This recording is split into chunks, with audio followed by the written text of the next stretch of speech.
ra cái nhịp tâm họ rô tầm một bạc cả chỉ nghĩ là đủ bư một tắc tê của được có thì đến ra hay sao nào ít nghĩa hay ổn tê tầm nào để chịu một cái lẽ hay ổn ốc rửa lên đọc hay ao kìm hành chu cũ vậy một thời kỳ không là chương trình Prantu Qual đây là Prantu Qual buôn làm kênh chi sắc tầm rồi con thì Prantu Qual đây là mưa thời hạt một cái tóc ôi hành lạ hành lên một cái rồi đấy hay sao tầm này ổn tê tầm bằng à hay sao đấy hay ổn tê tầm bằng à tầm bằng buôn mà hay họ đã chi nào điều là hay khít tầm là mi hay cũng như đang tôi rai em là kia ní tầm trốt nó rô khúc thật là trốt tác phước làm đu đức gì màu tí nara ching narpa hengra narbun nampung kah tai nauri du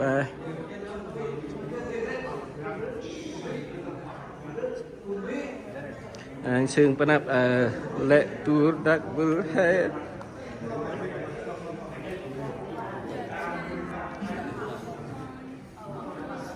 chiếc món còn sao bắt tập ribi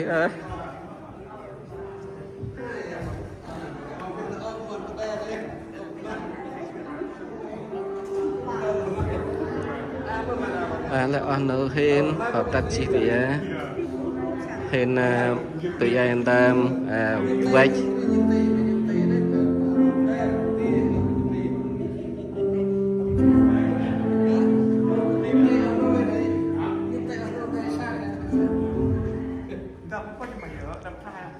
mẹ sao ở đâu được bao nhiêu tay của con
Hãy subscribe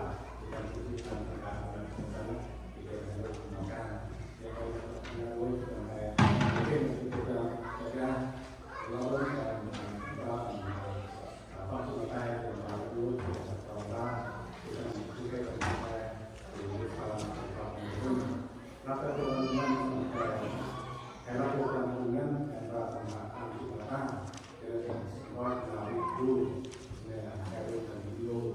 để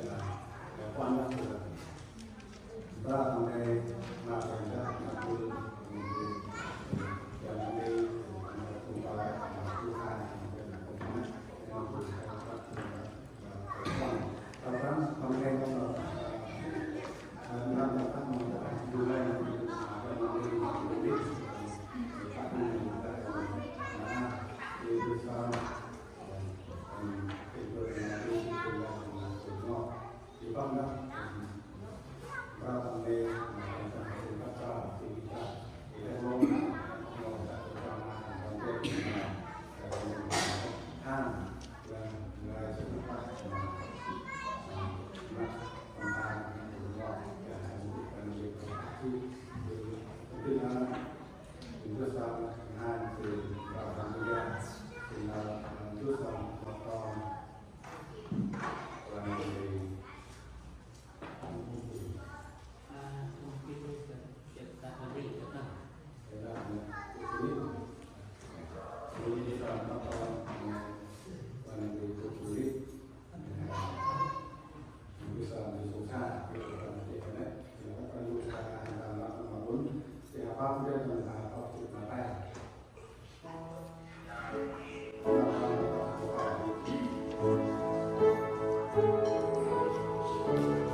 nó câu cứ nào ký chi nào kiếp gia lắc nào cái chủ ăn cơn cơn chi nào ít thọ đồ cần chi sự quý vậy cả hệ nó câu cứ nào ký chi nào kiếp gia lắc nào cái chủ ăn cơn cơn chi nào ít thọ đồ cần chi sự quý vậy cả hệ Rumah orang kita sampai dan ekonomi ini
mereka lalu nam tanah mereka jualan mampu emak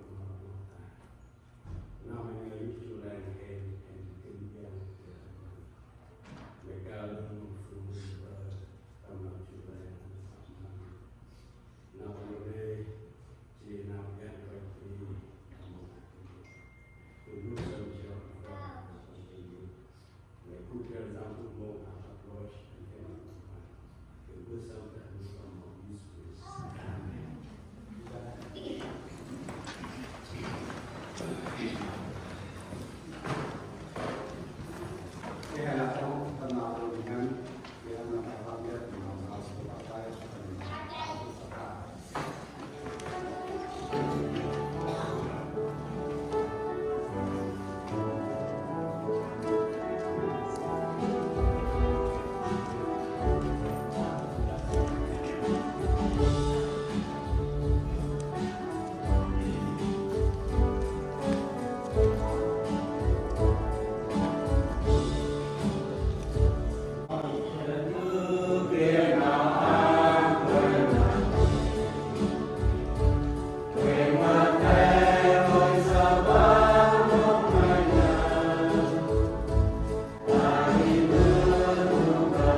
Ông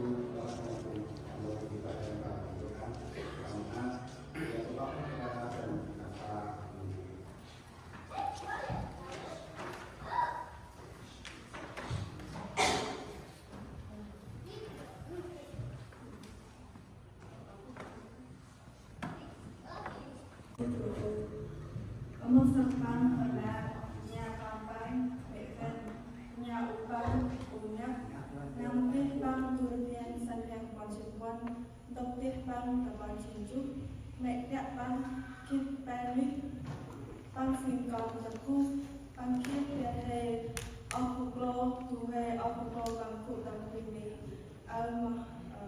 trần thanh, tu hề, ông phục lô bằng phụ âm tầm bằng ông, con lô, dâm nông, mà chậm bằng trải nhẹ năm tu viên sân hẹn vào xích bằng kinh chi phương năng xa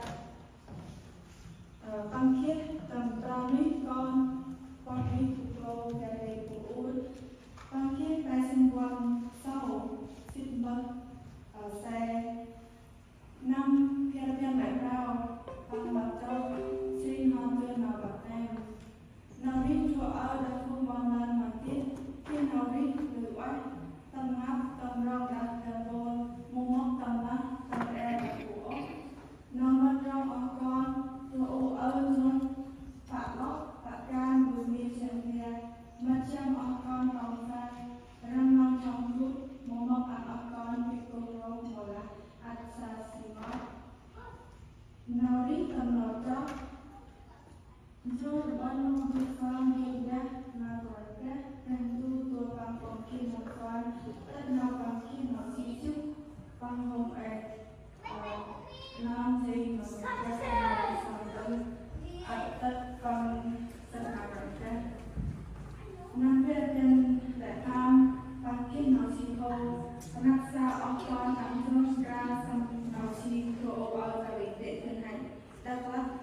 nói mà phần nhé cụ thân này trong khi trong việc bất trụ ở phần kia nào cười oi lối đứng năm dân Việt Nam tật lối năm dân về sân bay học sinh phần kia đứng nào ngày vào tâm năm này kia đứng nào chi phải là một ý chí su ốc tất đơn về sân bất hải quan năm kia dân về sân quan con sau các kiếp pin tham sinh năm mà trụ ở tất nhiên là bà gọi ở tức bằng kiếp nào chỉ sức đều nên tất mà một tươi tất nhiên là bà gọi ở bằng kiếp nào chỉ sức hiện đã sinh bằng một sự bằng không thử thức ố tất nhiên một bùi ôi nằm bớt trụ ở trở lại ở con sau sẽ rất là phải chết là ôi và năm đây đừng cần nhìn ra đã mua chủ cho hè đã phương âm lúc tết ngay Charlotte Wilson Raleigh đã là 2 point họ hành rừng nào quân cả nào rong tâm nào rít trụ ở Sri Lợi mà lại nói cùng cho mình đang thu tiếp non online hay bà còn mà trong đưa các riêng đưa sâu xa mông ngàn hay mungkin từ khi mà chất lõi mà lại ngôi lõi cùng hè họ ăn ship mà làm vườn hèn dần đang tu ăn nọ ăn lắm mà lại ngôi cùng hèn nọ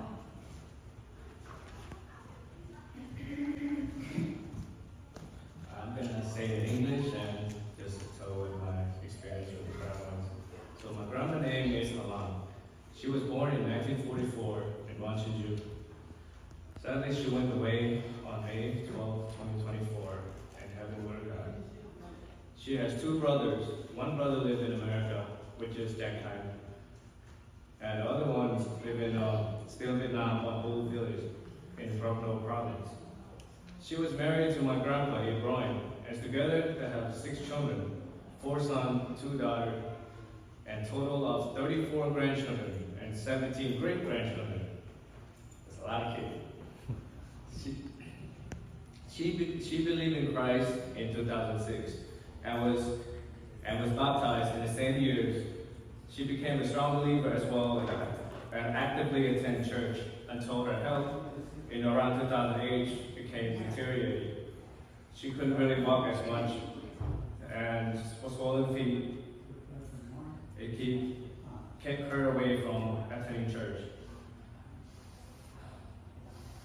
daily life, when she was healthy and young, she was known as a great person, like, active, sociable, friendly to the neighborhood, always hardworking, make sure her kid had food at the table, make sure they had clothes to wear, and she had a lot of kids. In 2008, that's when her health was really bad. We took my mom, working as much as she could to send money over there to provide for the hospital bill. Took her like 2-3 weeks to recover and able to go home and able to walk again.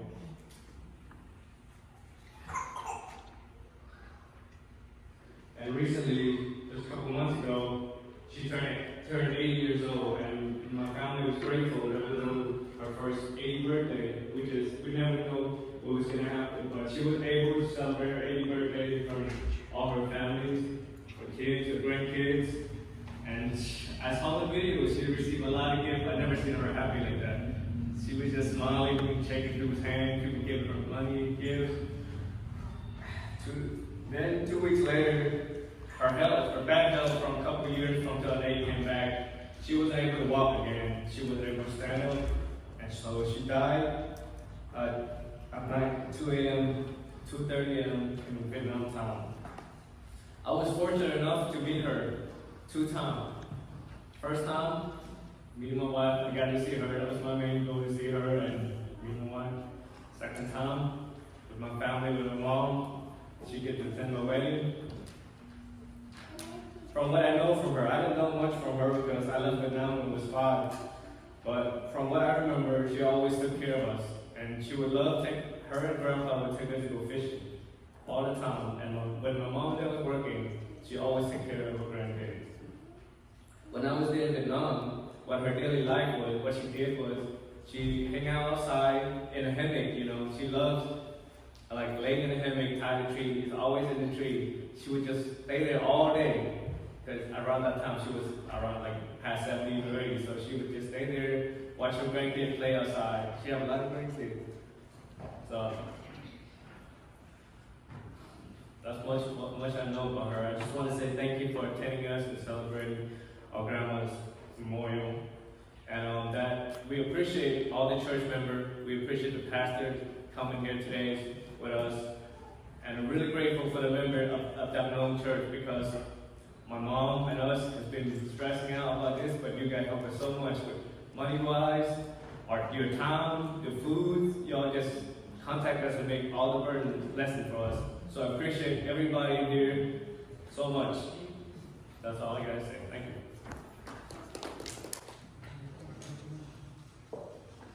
Yeah, I can do that.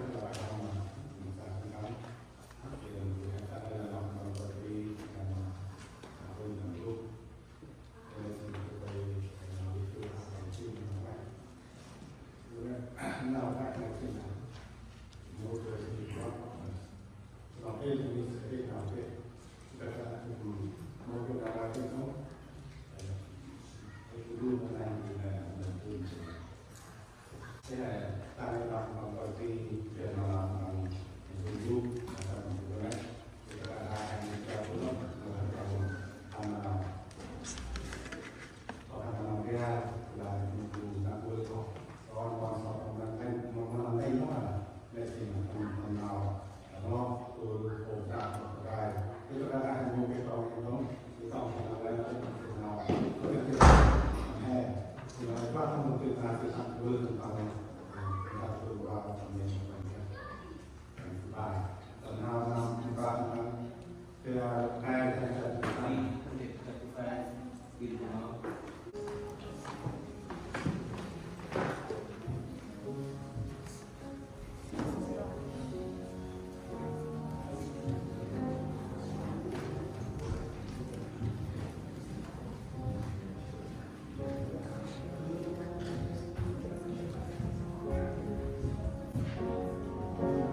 tầm rê chi tao bước cùng chè thì là phải mà quay ra sự cái chút nào đi còn đi chung leo nào kết sự mơ bư nào kết nét mà áp nào hay là chỉ là hệ một mơ nào kết nét mà áp nào hay là cũng là ok nào người xuất phát là nào tìm trong tầm hồn sức nào các người xuất lát nào đây không được môi như lát bây giờ che hè mô tô người còn ra vô đây hết nào kết bằng cái mà ta áp nào hay mô tươi đi tụi về bị lẹ vô nào kết nào kết hè và cái tay đây là kết tương quan bây giờ kết nào hè mô tô người còn ra là kết nào còn vô khách là bước nói là giờ khách dân hè phải khách tầm nét rồi ôm bây giờ tầm khách hè người tầm nào đi chi lương nào là ca tốt đi nào ba nào tốt đi nào nó vì nó chỉ nào hè tầm khách nào tầm vô khách tầm bia đóng bây giờ khách tầm bia chỉ khách tầm lại sắc lúc cú chủ về là tầm khách chi tầm lại sắc để làm bây giờ nào khách trong một kỳ đó có hiểu toàn là hè khách tầm đầu tay chỉ khách tầm vì hè một người thì là cái mà đang tôi là tôi tin kia nó bây giờ tầm lẽ phun còn quý một người phải có người nào kết sự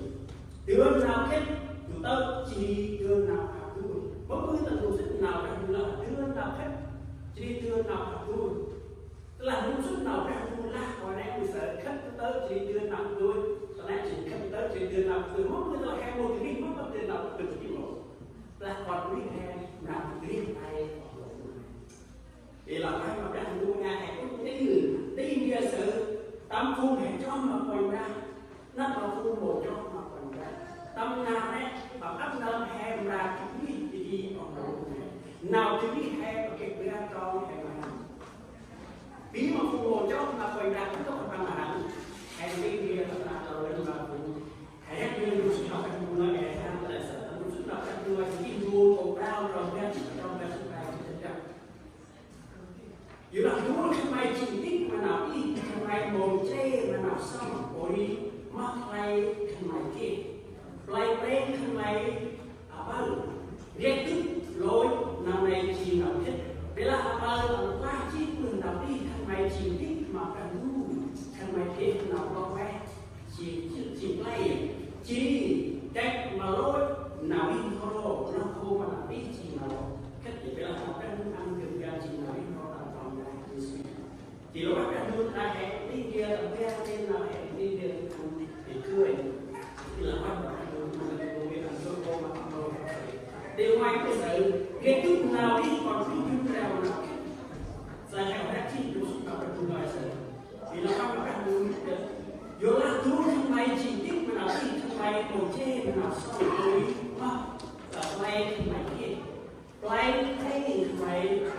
thì là rồi nào đây chỉ nói là cái người xài đó nó không che hè một câu bên quanh ra thì một bài trước mà mình mua lá nó quay quanh ra lại tôi nói là một bài cái sự bây giờ cũng che hè một câu bên quanh ra như tầm nét hè đó ăn tầm nào thích ông đồ này tầm nào thích đấy tầm nào kẹp ra câu hè mà ăn ở ông đồ về ăn hè nó xích tầm nào hè không biết là hè đi tính nó là ngày sắc hè tôi hay là cái sao biết anh chỉ thay về còn người theo là cái tâm quy rồi hãy xích tên nào đi hè nào quy mới hãy xích tên nào hè nào quy nào đi hè nào quy cả bây giờ tầm nào biết nào một bài nước mà còn ra nào một câu rằng ra muốn nào cũng che hè thì nó hè mà lúc nó cũng che hè đó là cái cũng che hè cũng không biết cái này cứ có người còn ra tức là để hãy quy tầm nào đi hè của năm còn đầu mà bây giờ coi năm đi là hè anh nó đi ra đứng ra đi ra đúng là là cái sai tao nào đi chi hè ông đâu về hè còn đi tao là đi thôi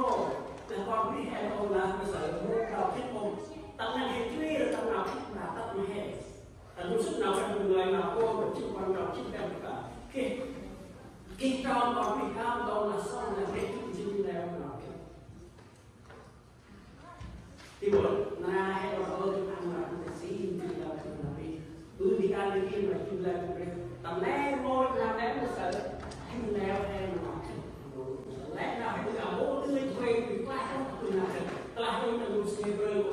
còn ra chứ phải là chỉ nó mua họ na chứ còn quý là khách của tao chỉ đi đưa nào cả tôi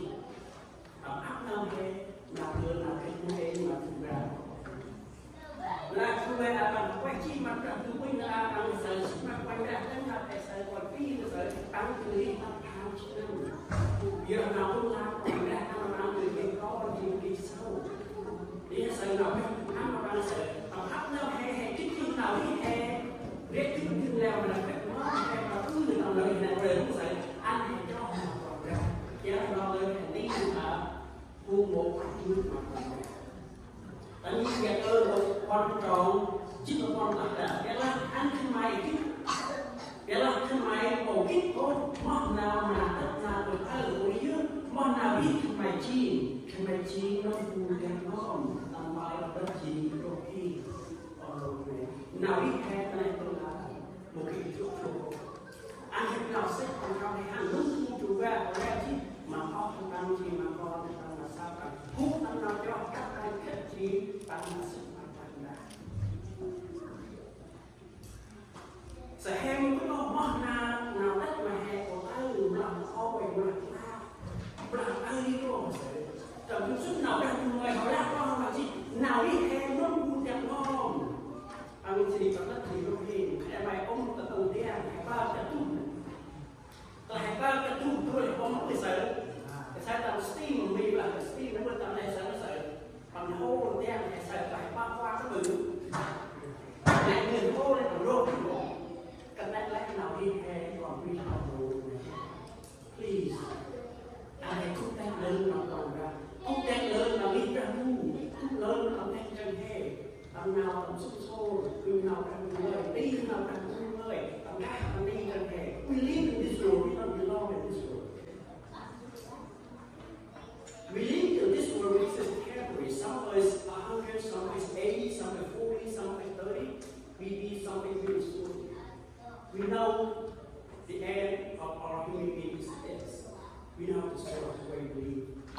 And thinking now, if I'm saying, you never have to get the money from sick and from here to be from home. Tận năng này mày đi 20 năm, tận năng hãy đi 30 năm, tận năng đi 20 năm. Là một người về và trong sáu người đó. Một cái đồng khách hẹn đó hẹn khách chỉ có người sợ hẹn là ăn tầm nào học vui thì là quan trọng các người tầm sụp rung thì là các sợ nó không nào tí chi nó tí ra nào các người ăn tiền gan chi nào cái không ăn còn gan chi spirit tầm mình suốt nào các người yêu hàn một cái sinh sinh tê chỉ cả muốn năm học hết vì khi đó mình chi chưa nào học vui gì ưu tiên nó hay phụ cho nó quay về tiền nó bị đó là phun một cho nó quay về nó là tổng thống nó là phun cái nào khi nào ra ấp tiền rồi sang rồi nó là cái này thì gì về chúng mình phải tiền đồ về và nó cái nào rồi biết chứ nó bị thế ăn thì là em nào hết nào cái này thì một là khách chỉ rồi vì die just not be completely gone we die is rose again and the second time Jesus vì là quan trọng hay khách của đi hay rô là chất sản phẩm xuất nhập của ta nó ai sẽ dù hai người của ta còn ra chỉ sự tên là muốn năm học từ hết thì riêng đông thì có người dự tương nào thẳng thôi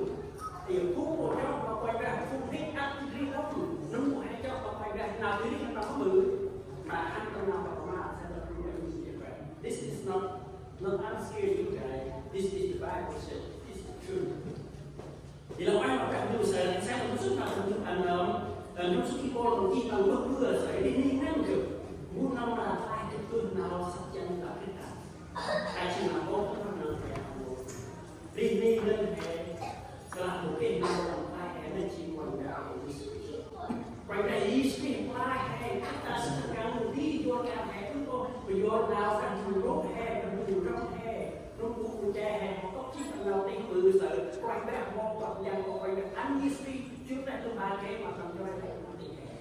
là như họ cho cái hành sĩ nào tôi biết nó cũng đã nó còn ra và em sinh ra là nó thì là bác sĩ tôi nó này chỉ bác sĩ tôi đã hẹn cho con tôi đi kia nó bị sợ và hẹn cũng cho họ phải là không có hẹn mà ăn thì đây là cái chuyện hẹn phút một cho họ phải là đất và cho họ phải là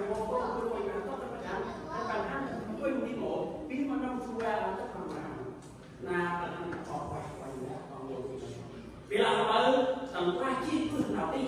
từ làm tại Giêsu qua chi chúa làm như nào đi là tao nói tao con quay ra là quay cố mình đi trong người nào tầm qua là hãy đưa vào em thì qua hãy đưa ra đây hãy đưa vào nào hãy có ta là hay sợ hay là nó nhìn là hay làm nó là cái bài trung tín là nào hãy cho nó quay ra nào tầm qua tất cả cái này thì tao cứ nào hãy sắp thương quay ra Giêsu nào một cái hè cái tập lại thì làm điều ăn một ngày đầu và cú năm cho họ cả người là tập tháng năm để từ chi họ quay ra. So immediately when we accept Jesus Christ, on that moment we saved already. Tầm mô hãy cho họ quay ra, tầm mô hãy đưa ra tôi quay suy cái gì đó này, nó một cái hè cái tầm pha gì. Thế tôi có nghe sự bài là nó rằng hôm mà nào đi chỉ nào khách là nào khách nhưng ăn tiêu tiêu chỉ nào đi mua tầm quay ra is speak the same. Nah, ăn tiêu tiêu là một cái cứ đó sao biết là rằng hôm nào đi nào cái là thì nào đi cái tầm này sao cái nào đi mua chỉ là quay ra is speak mà muốn nào cho mà quay ra muốn nào sắp đưa quay ra is speak chim đâu tầm quay năm nay thì chim con phải mua hè học cái nào tầm quay tầm này còn là ô cái mùa cứ từ nào tầm quay cứ chim cái cứ thích hè thì mình định đi sau đó là nó sắp luôn có bè rồi kia có bè chẳng lẽ mua cái gì một cái tóc cái gì mà cái gì nào được tắm ấp nó hè cái gì một cái gì mà cái gì nào hè thì tóc là cái gì mà cái gì nào để phu hè thì là mà vô quanh này sự có cái gì đó là sự cái vì làm quanh mà cái gì làm quanh này không có sự thì sao nó nằm ra tâm hạ anh biết chúng ta mắc quanh này sự hè này là mà cũng là hè là nó ra nào thì cho mà quanh ra sẽ đi lên hay tóc nó hay nó quanh ra sự tâm là chúng ta phải đi qua là không chỉ là bằng cái nào bằng cái chỉ bằng cái nào muốn hàng ra bằng cái nào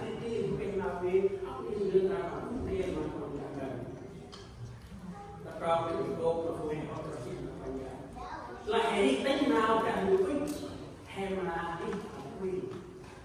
rồi là hệ là sao nó không nào hệ tính nào cả người ta muốn sức nào cả người này chỉ gồm một chiếc dòng sinh là cả tại là mày bước về Giêsu mà bên vùng mày chỉ cho thằng luôn không mày mà cả luôn tăng mà tăng đi tăng tư phụ kết mày là phải ấy giờ sẽ hay cho mà còn ra hay cho bên vùng hay nói cũng nó còn ra đuôi nó hay cho mà về Giêsu chỉ có sợ cho mà còn kết đi từ đi ra hay học từ đi chỉ điều mà còn ra này học đưa nó theo rồi hay kết điều mà còn ra hay điều mà còn ra cho nào là hay còn ra là hay thì là nó ít quan cả sẽ bị trò đi là tôi sức nói là đây là cứ chi cho tại vì cứ chi nào thì khi đó chi đi nào đi muốn làm cho mà cứ mà đi nó là bao hết rồi này tại tôi sức nói là ngoài qua muốn nào cho mà quay lại xuống nó là bằng kết rồi đấy bằng mà đi tay sẽ nào kết muốn đi hè kết rốt cuộc nào kết ai sẽ là tôi sức nào cả đường này khi tôi đi sau cả một đường tôi sẽ nào là kết ai chỉ hè cũng biết bằng hoàng đà tôi sẽ nào cũng biết nào kết ai bây giờ là hệ sẽ chúng ta cùng nhau kết chúng ta mới còn chúng ta phải kết là nào kết ai là cần một tầm nào thì bây giờ cũng che hè một công việc hoàng đà vì nào kết là tầm hè thì là bắt đầu cần tôi sẽ là sức nào cả đường này khi tôi sẽ làm dù hai một chiếc ngoài đầu ra chiếc trong là cho nên sẽ phải bắt đầu cứ chi từ cái đông chi từ cái muốn làm cho mà cứ lại ăn cơm là tiếp tục đây chỉ nào quay ra Giêsu nào con cứ mà nó có hè chết tầm này sao cả chúng ta đang cứ hè mà mất quay ra Giêsu điều mà chúng ta làm trong lòng thì sao lúc nào đang mời cái này kêu mà không hay kêu hay cũng rất là làm cho mình xuất nào đang mời Johan một cái trong cái sự bề là muốn năm có được quay thì đi đông đưa nào thì nên ai chỉ là muốn nào được quen đi đâu chỉ đưa nào thì nên biết cũng hay cho mà quay ra hè nào thì đi đâu nó không cần một cơ hè chỉ quay là hè một chỉ quay không hè chỉ tích vô nào biết một cơ hè chỉ quay chỉ xong đi ra hè cứ rồi là lại quay là cái số thuộc đẳng lần nào luôn quay ra ăn mà hè còn đâu phải luôn sức nào là người Johan một anh còn chỉ có ta là đang đủ rộng khô này mà còn biết có tắt ăn còn thua còn nào mà chót mà con ban đấy cười cái nào bị họ đồ tìm đã chịu nào ăn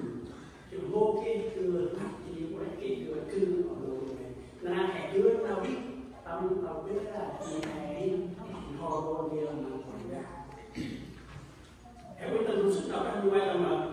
cả họ có quan trọng chính là người là một cái năm năm nay năm em ô cái tầm giờ đó tầm tiếng đó một cái có họ em ăn chi mà đi chi tầm nhất hay từ cái năm năm nay sau khi quan đại sự hay một cái năm em lại hết sức nào các người nào con khuyên con khuyên con là sau khi con là đi để làm việc dừng leo hay tầm nào hay luôn bây giờ con khuyên con là chui thì kia học in được cái mới được dạy nghiên cứu dừng leo hay bây giờ yêu là cách tầm nào chỉ để làm cũng trẻ cô con mình còn cao thì là mấy học ra người ta hay người ma cái hay cái quan ra hay tầm qua hay là cái lòng hao mà thì một phép chỉ áp năm hè năm học đầu về ăn hay nào sẽ tầm đó vì chuẩn bị đây là đến chút nào đi còn bên chung leo một cáiแต่เราแห่คิดที่นาวิฟูแห่เรียนที่จินแล้วมาเราแค่มอบแห่มาบุ้งมอบแห่มาบุ้งอันแห่เราซิดตัวโมแห่โมวิปันอันแห่เราซิดตัวโมตัวแห่วิปันฟูแห่โมจับจีตำนานที่ฟูแห่แก่ตำนานดับเป็นสูงตำนานนะครับนำแห่ช่องตำนานดีใส่แห่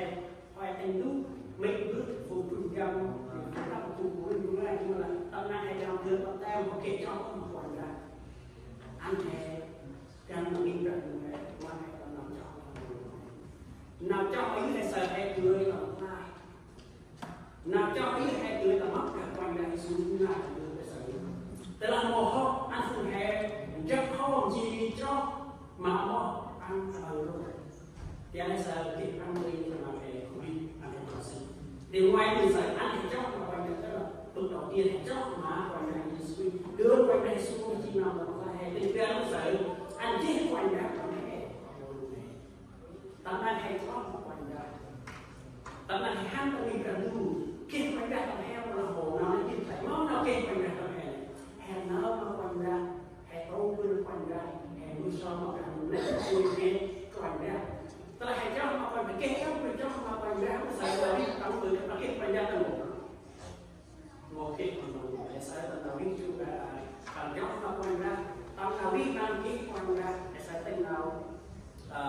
ตั้งก่อนตั้งเราวิ่งมาออกมาเสาให้เราเรียนไปใส่เราอยู่ตีมาเรียนเก็บวันนั้นโอเคตัวโมเก็บวิ่งอันนี้เก็บวันนั้นโอเคใส่เด็กแม่ใส่โตเล็กมาแบบของตั้งชิ้นmắm nào quay này sụt tầm tầm chín như nào quay ra tất quay này sụt lại trong cái bên đây được cái gì rồi tàu này nào cũng tầm rong mà cái chung mai tới đi học gì rong mà cùng cho mày mà cái này mai cho mày very easy way short but do this very hard thì làm bắt mà cái điều sẽ từ quan nó sẽ anh ấy hàng triệu là quan đại hàng triệu là quan đại mắm nào hàng triệu là quan đại là cái là cái mai cô mai khăn mai ăn đêm nó còn ra của cả những cái gì nó cũng vừa là ăn đêm nó còn ra tắt na còn xịn và ăn đêm các thứ ta quay cái rồi còn pin nào bất chấp ăn đêm nó quay ra là cũng sơn còn nào cũng nào ra hơi ta nào chút đen chân hè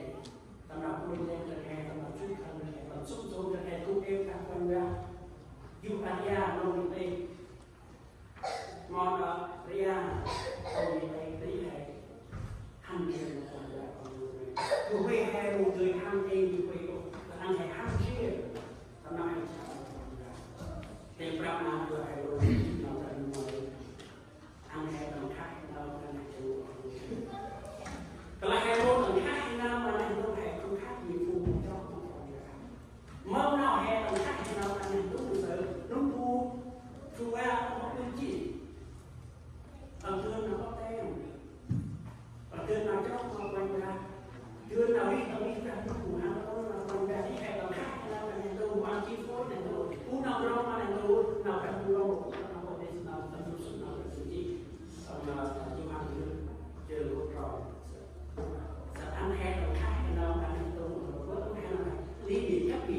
We separate ourselves from this world. This world is really temptation. Some people tell you, why you go to church? Why do you have to go to church every Sunday? Which is called party with us. And when you die, I die too, the same thing. Why do you have to go to church? What's different? It is different. Everyone when we die one time, then go to see. Everybody is a different way. Who is following Jesus and go to heaven? Who not following Jesus will go to heaven? Ilang quay một đoạn đường, who nào nát, tạm thuốc tam cả đi, ăn vào ăn, tạm tràn cả đi. Hãy dạy phụ hệ cho in this count ourselves as Christians. What is Jesus doing? We're doing the same. If we count our Christian,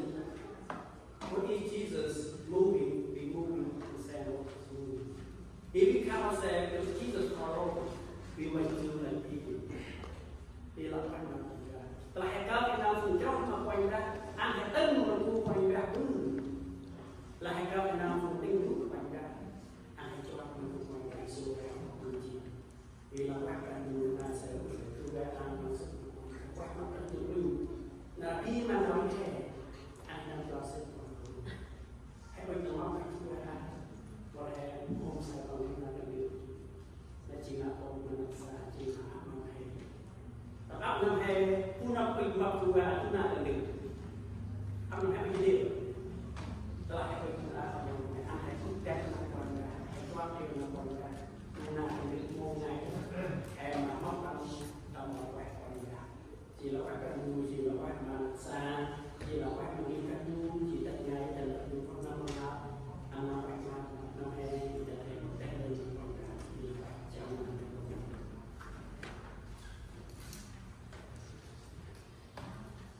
Thứ hai là không là cái tổ chức phần là các mà cũng có thể ra là chỉ tìm là các qua đọc cái đó là chỉ cho mình là cái thì nó một chủ đề chủ là năm hai nghìn hai mươi lăm chúng ta sẽ nó là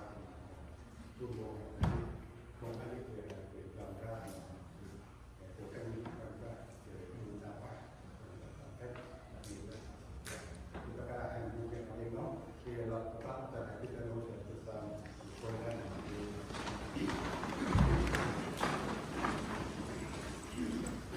đồng đấy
besar dan nama apa nama besar jelek dan sampai Yesus Kristus.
Kita lakukan materi dulu, lakukan materi dulu, upload tampil dengan sebagai narung lakukan saya tenarong tentu tema diulang. Kalau sudah dapat mempunyai pemaji tentu memakai punya cerita telah tak hijau kau aku saya terdapat mana tu saya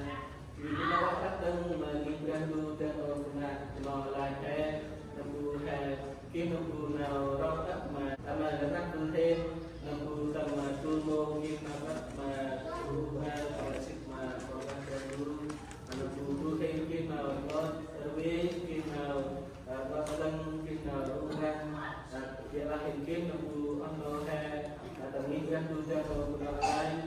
kita jujur dan jadi mungkin aku guna lain tu ono tu tetap aku pengen atau waktu naik atau pun bisa naik naik aku jika tanah migran tu kalau guna lain kita orang kan mana tu mungkin sisira kapan makadil kapan mendesosa Sri Mona Sri Hoka Kamaran Tulen Nanak Sing Kemukin Dapat Sekolah Malak Koi Funga Ono Teritra Hai Kalau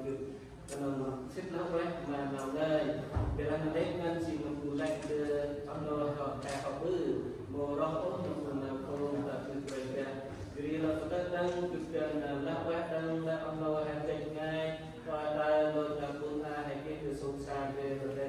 Jadi hai sungsa del jadi telah ando hasil dan ando akan menetapkan jadi pilih dan kita guna berjaya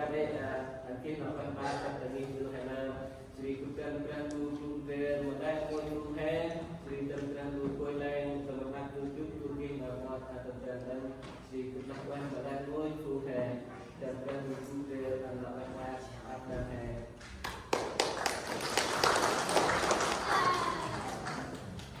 Ya, kalau merasa melakukan masalah jamaah dengan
Kebesaran tamanai beraku sama distrik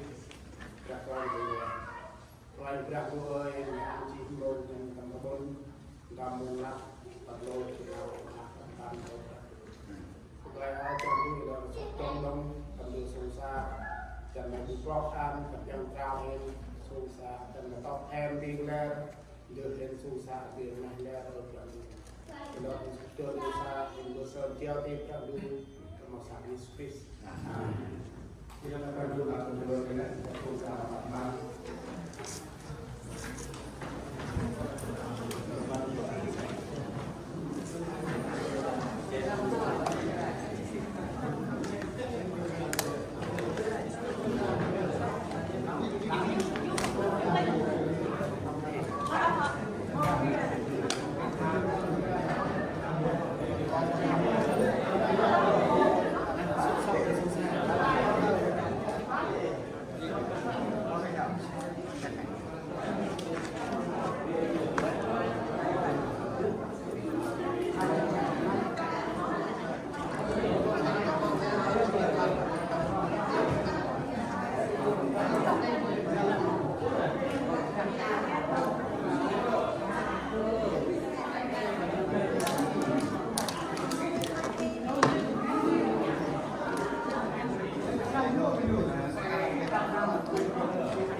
Apartment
complexes left and right.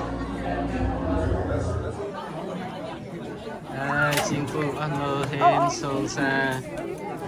úp tôi lại ông bên ông ấy tôi cấp tôi thương giấc à sắp tan tôi eng rồi đi ăn ăn hè bạch rebun nampu nau kah nau ri he tu narana ri baba ono tak salawat ajibral tak Winston Salam nhà hên tia đứng bằng hè xích là ya tại phương Việt Nam nữa đi ăn hên cũng sung xa ok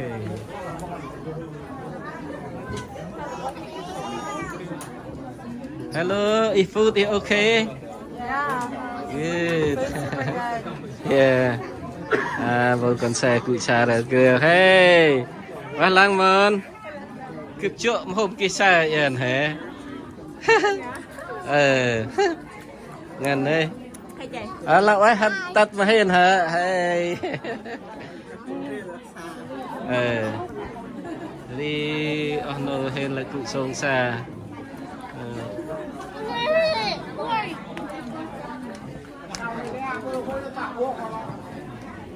hello sang bơm bơm ha u cha khen nó lang u cha sang bơm bơm ha bon Winston Salam con dư tí hành dư tí nè mà hey lại tôi xin con dư tí con ban thẻ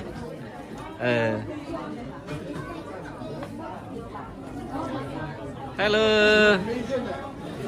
sang bơm giờ kịp chia xa đừng chia xa đừng vô vì mòn bây giờ em mòn giờ cho em sao ok cái phần xong từ xa đang chia chơi Kristina ok anh từ xa mà nur no tâm nghi pra tâm mong của nào anh cả khúc cả bươn đi lẹn từ xa ok sang ăn ông bươn nghìn hả đi xa bươn